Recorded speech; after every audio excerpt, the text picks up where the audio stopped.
E-bikes. There's hardly a bicycle brand out there that doesn't have an e-bike in its range, usually for different reasons. You've got the e-mountain bike to help you go up trails faster, the e-road bike to help you go further than you usually could. Or perhaps it's an e-cargo bike like this that's used to transport kids to school, deliver goods for your business, or move heavy loads from A to B without the need of a car or van.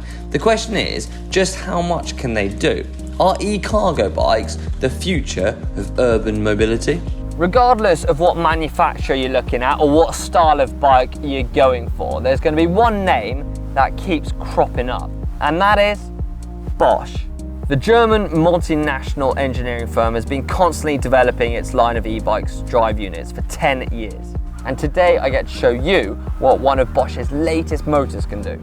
And to help demonstrate this, another German brand, Ca Go, has sent over the FS 200 cargo version.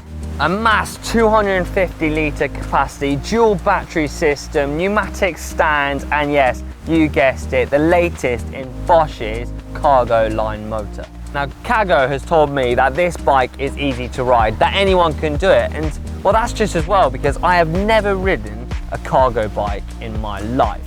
And a lot of people would get put off by them, I guess, because they're quite big, but that's kind of the point. This bike is designed for all people, shapes and sizes in mind, so I guess I'm going to put that to the test. First off, I'm going to get my helmet out and have a practice.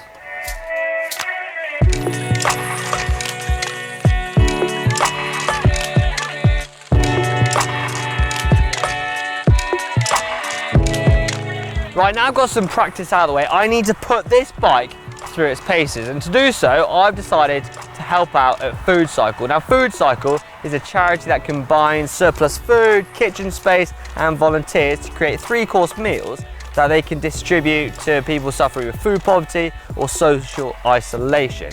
Now, I'm quite looking forward to trying to fill this to the absolute brim, because I'm meeting up with Andy, a volunteer, to hopefully show that I'm worthy to be part of his team. Right, I better get a move on.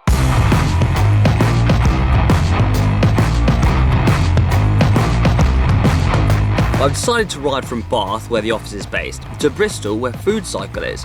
It's a super scenic route here in the southwest of England, between two bike-friendly cities using old railways. What better way to start the day? Thankfully though, well, I've got a full day ahead and I've got a motor to help me, so I'm hoping it's going to take the edge off any of those steep climbs or hills. When I arrived, I was greeted by Andy and he briefed me on what we were going to get up to today. When the other people turn up, we're going to go and put some trailers on the bicycles, and then we're going to go to several different shops around Bristol, collect loads of food and take it to somewhere called National Food Service, and they're going to cook it up and distribute it to needy people. Sounds amazing. I've got myself a bike. Yep. But I don't need a trailer. Are you sure? Yeah, I'll just show you this. Now, I think this could be the perfect machine for the job. Oh. I mean, I reckon I could get around, what, 80 kilos, 100 kilos of food in there? Maybe more. I mean, challenge accepted. Right, let's do it.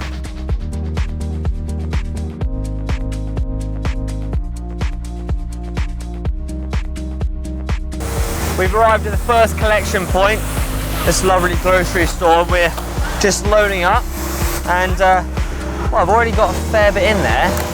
Some more raspberries, I think. That's first load, I think we're on to the next one. I feel like I'm kind of cheating. I mean, I'm wearing trousers and the others are wearing shorts, but it's probably because they're putting a little bit more effort in than I am, seeing as I've got an engine to help me.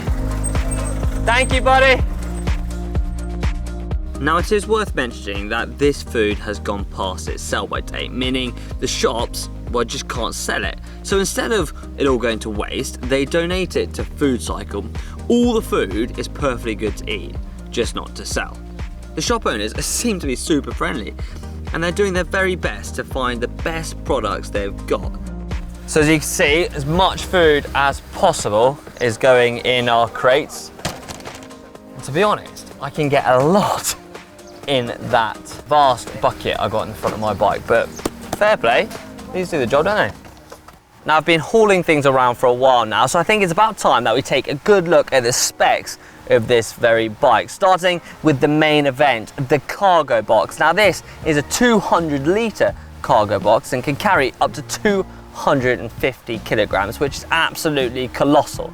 Now, a lot of thought has gone into design and construction, creating a safe and stable load area. The plastic used is called EPP. It's a shock absorbing plastic widely used in the automotive industry for the crumple zones. Now you can get 2 child seats in there as well with 5-point seat belts, and the great thing is it's been crash tested too, so well, you know it's safe. Now, e-bikes come in all shapes and sizes with different components and motors to suit. Some have their motors in the rear wheel, others in the front wheel, but this Bosch unit is mounted in the middle, low down with the cranks. Why is that important? Well, it means the weight is kept nice and central, helping to keep you well balanced even when you haven't got a load to carry. The Performance Cargo Line motor here gives you enough power to not have to worry about hills or pulling away from a shop with all that weight.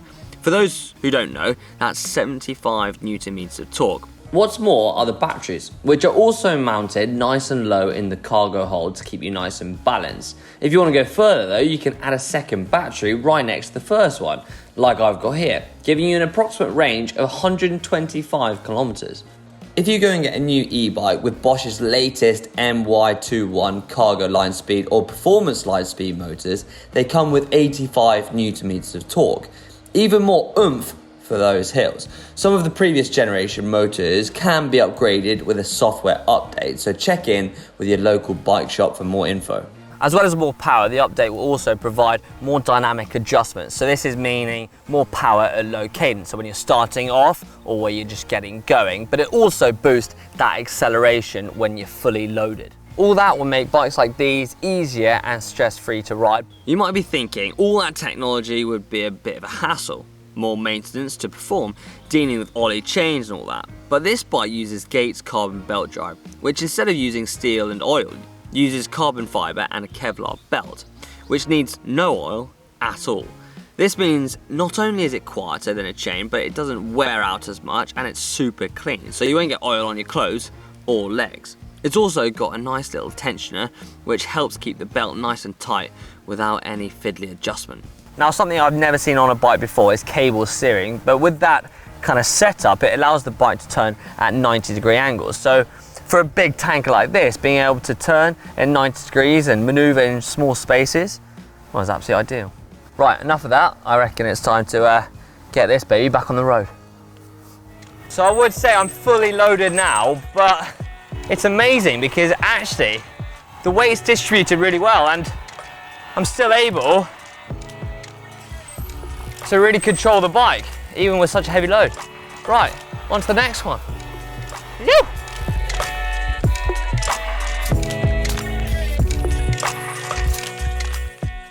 That is a lot of food.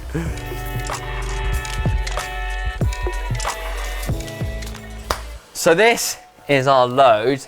We've been to about 6 shops around Bristol, and to be honest, I'm pretty happy with it. We've got everything from onions, oranges, pears, bananas, mushrooms, lemons, grapes.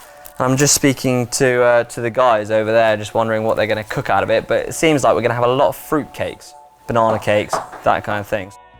What I've come to realise is what a bike fitted with one of these motors can allow you to do. I spent the day riding to Bristol and back around the city without even breaking a sweat, and I was wearing trousers on a hot day. The same can be said for a city bike fitted with a motor or an e-mountain bike too. They open doors to people, and that's just brilliant, getting more and more people on bikes. Is an e-bike the perfect urban utility vehicle? Well, after today, I reckon I'd say so, and I hope we start seeing more and more of them on our streets, keeping things clean and green. So my day's come to a close where I've been helping out FoodCycle. I just want to say a massive thank you. I'm going to get the names right, trust me. Sophie, Andy and Sharon. And it's been absolutely incredible learning a bit about how FoodCycle works and being able to take this around for the day. I've enjoyed it. Have you guys enjoyed it? Yeah. If you guys enjoyed it, then make sure you give this video a big thumbs up and I'll see you, well, in the next video.